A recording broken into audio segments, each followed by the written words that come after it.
మాదక ద్రవ్యాల వ్యతిరేక దినోత్సవం సందర్భంగా మాదక ద్రవ్యాల వినియోగం వల్ల కలిగే అనర్థాలపై ప్రజల్లో అవగాహన పెంచడం, ముఖ్యంగా యువతను మత్తు పదార్థాల బారిన పడకుండా కాపాడటం ఈ దినోత్సవం ప్రధాన ఉద్దేశం.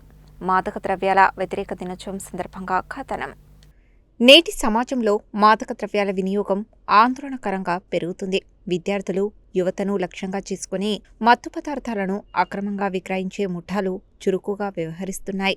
మాదక ద్రవ్యాల అలవాటు వల్ల ఆరోగ్యం దెబ్బతినడమే కాకుండా కుటుంబాలు ఆర్థికంగా, సామాజికంగా తీవ్ర ఇబ్బందులు ఎదుర్కొంటున్నాయి. నేరాల పెరుగుదలకు కూడా ఇది ఒక ప్రధాన కారణంగా మారుతుంది. మాదక ద్రవ్యాల నిర్మూలనకు ప్రభుత్వంతో పాటు పోలీసులు, విద్యాసంస్థలు, స్వచ్ఛంద సంస్థలు, తల్లిదండ్రులు, సమాజం కలిసి పనిచేయాల్సిన అవసరం ఉంది.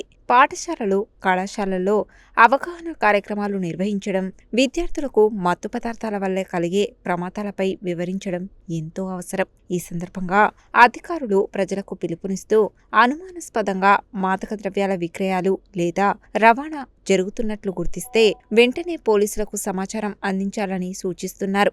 యువత మాదక ద్రవ్యాలకు దూరంగా ఉంటూ ఆరోగ్యకరమైన జీవనశైలిని అలవర్చుకోవాలని, క్రీడలు, విద్య, సృజనాత్మక కార్యక్రమాల వైపు ఆసక్తి పెంచుకోవాలని కోరుతున్నారు. మాదక ద్రవ్యాలకు నో చెప్పండి, ఆరోగ్యకరమైన సమాజ నిర్మాణానికి చేయూతనివ్వండి అనే సందేశంతో ఈ దినోత్సవం సందర్భంగా పలు ప్రాంతాల్లో అవగాహన ర్యాలీలు, ప్రతిజ్ఞ కార్యక్రమాలు, సదస్సులు నిర్వహిస్తున్నారు.